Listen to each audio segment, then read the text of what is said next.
ने सिंघू बॉर्डर की रुख अपना कर लिया है। हरियाणा के साथ साथ पंजाब के किसान भी यहाँ अभी आए हुए थे, लेकिन प्रशासन को ज्ञापन सौंपने के बाद अब की बार जो ज्ञापन दिया गया है वो प्रधानमंत्री की बजाय राष्ट्रपति को दिया गया है। और एमएसपी की जो मांग है उसको लेकर सरकार की जो मुसीबतें हैं वो तेज हो सकती हैं। 2023 में फिर से आंदोलन हो सकता है। जिस तरीके से सरकार ने झूठ बोलकर किसानों को यहाँ से उठाकर वापस घर पर भेज दिया था, दोबारा फिर किसान यहाँ पर आ गए हैं। अब आगे की क्या प्लानिंग रहने वाली है, कुछ किसान नेता हमारे साथ में यहाँ मौजूद हैं, उनसे जानेंगे और क्या कारण है पहले उठकर चले गए थे। और हमारे साथ जानी माने पानीपत के एक ऐसे शख्स जो किसान आंदोलन में लगातार मौजूद रहे, परवीन जागलान जी हैं। और आप अच्छी तरीके से इनको पहचानते हैं, खासकर पानीपत में और सोनीपत में इनको अच्छे तरीके से जानते हैं, उन्हीं से बातचीत करेंगे। आज क्या कारण बने इनको भी मैदान में आना पड़ा। नमस्कार जी। हाँ जी नमस्कार जी। भाई साहब, क्या कारण है दोबारा फिर किसानों को सिंघू बॉर्डर की रुख करना पड़ा? देखिए जी, जो सरकार ने हमें, जब हमारा आंदोलन चल रहा था, जो वादे किए थे, जो वादे उन्होंने वहाँ से करके हमें वहाँ से हटाया गया था और उठाया गया था कि आप जाओ, आपकी जो भी मांगे वो पूरी करी जाएंगी। आप देख सकते हैं उन्होंने हमारी कोई भी मांगे पूरी नहीं करी है। नहीं तो उन्होंने एमएसपी पे कोई गारंटी बनाई है, ना ही वो 3 काले कानून वापस लिए हैं। इस बार की जो फसल थी वो भी आप देख सकते हो, जो उन्होंने अपने गोदाम बनाए हैं, किसानों को डायरेक्टली यही बोला गया था कि आप जाए और वहीं अपना फसल को बेच के आए। जब वो कानूनी वापस नहीं हुए हैं तो किसानों को इसके साथ जो झूठे वादे किए गए थे उनके साथ हमारे साथ तो खिलवाड़ की जा रही है। इसलिए हमने दोबारा से ये ऐलान किया है। ये आप देख सकते हो जो कितनी छोटी सी पंचायत थी जो कि एक रैली में तब्दील हो चुकी थी। तो हम आने वाले टाइम में दोबारा से आंदोलन को दोबारा स्टार्ट करेंगे और अपने हकों के लिए तब तक लड़ते रहेंगे जब तक हमारे हक नहीं मिलेंगे। जितना लंबा आंदोलन होगा हम करने के लिए दोबारा से तैयार है। जो हमारी ट्रेनिंग थी वो पूरी हो चुकी है, जो भाईचारा था वो ऐसे कैसे बना हुआ है। अब तो हमें सिर्फ और सिर्फ आंदोलन लड़ना है और इसकी आगे की रणनीति बनानी है। उसी के लिए आज यहाँ इकट्ठे हुए थे और जो हमारे शहीद हुए थे उन सबको यहाँ श्रद्धांजलि दी गई है। और हमारे इस आंदोलन को 1 साल पूरा हो चुका था, जहाँ से हम 11 तारीख को वापस अपने घर गए थे। तो आज दोबारा से हम यहाँ आए हैं, उन शहीदों को श्रद्धांजलि दी गई है और अपने आंदोलन की नई रणनीति तय की गई है कि आने वाले समय में हम अपने आंदोलन को कैसे मजबूत कर पाएंगे। जो किसान शहीद हुए थे उनके परिवारों को भी यहाँ से सम्मानित किया गया है, लेकिन सरकार की तरफ से उन्हें कोई मुआवजा नहीं मिला है, कोई सरकारी रोजगार नहीं मिला है। इसके लिए किसानों ने क्या रणनीति तैयार की है?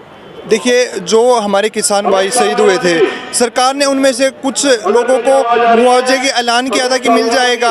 उन्होंने कुछ कागजी कार्रवाई की, किसी को मिला किसी को नहीं भी मिला। लेकिन मोस्टली जो हमारे किसान शहीद हुए थे उनको प्रॉपर मुआवजा नहीं मिला है। कई घोषणाएं की गई थी कि नौकरियां भी दी जाएंगी, मुआवजा प्रॉपर दिया जाएगा, लेकिन सरकार उन सारे वादों से मुकर रही है और सिर्फ अपनी राजनीति चमकाने के लिए वादे करती है और उन पर झूठा साबित होती है। आज हम यहाँ बैठे हैं और हम यहाँ पहुँचे थे, उन किसानों को श्रद्धांजलि दी है और उनके हक के लिए भी हम साथ के साथ अभी आंदोलन तेज करेंगे।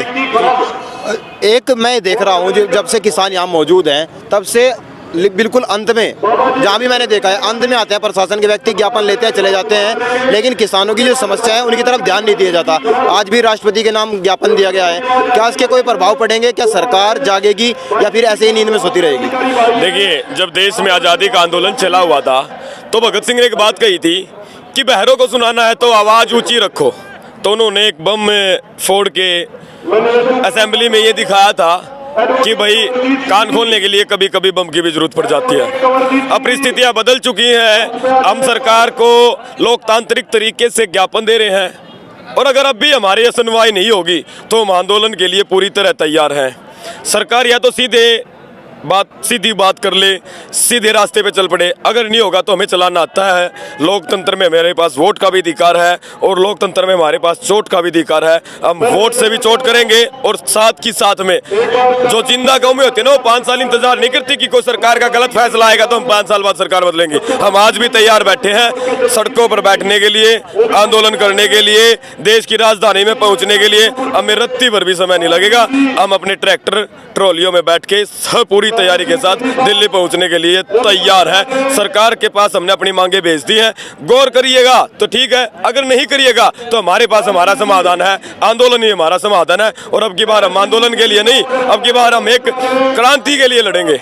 एक बड़े स्तर पर क्रांति होगी और क्रांति इस देश में एक परिवर्तन लाएगी। 2024 के लोकसभा चुनाव से पहले एक क्रांति देश में होगी ही होगी और बहुत बड़ी क्रांति होगी। आप क्या कहोगे जो ज्ञापन सौंपा गया है आज, क्या उसके कोई प्रभाव पड़ेंगे? राष्ट्रपति जिस तरीके से सरकार और किसान आपस में जो तालमेल नहीं खा रही है, तो क्या राष्ट्रपति के से जो ज्ञापन दिया गया उससे तालमेल खाएगी किसानों के बीच और सरकार के बीच? ऐसा जिसका कुछ समय दिया गया है, नहीं तो किसान पक्का मोर्चा लगाने के लिए पूरे देश के लिए तैयार है। अब ऐसे नहीं है जी यहाँ लग गया, सिंधु बॉर्डर पे, टिकरी बॉर्डर पे लेगा, पूरे देश में, हर देश की राजधानी में पूरा किसान मजबूत हो चुका है। इतना हम 3 महीने और मजबूती में करेंगे, पूरा करेंगे।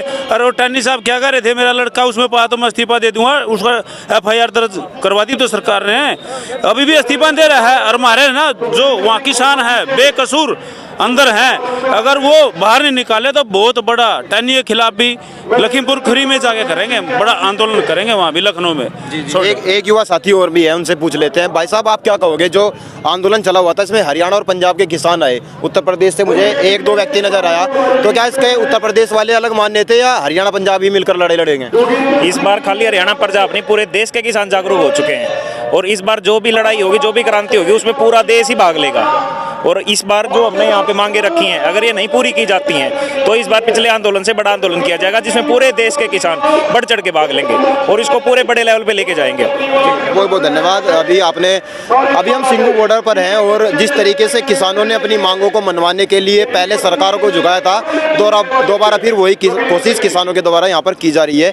अगर सरकार ये बात नहीं मानती है, जो ज्ञापन आज दिया गया है, जो उसमें मांगे माने गई हैं, अगर सरकार ये मांगे नहीं मानती है तो जल्द 2023 में बड़ा आंदोलन किसान कर सकते हैं।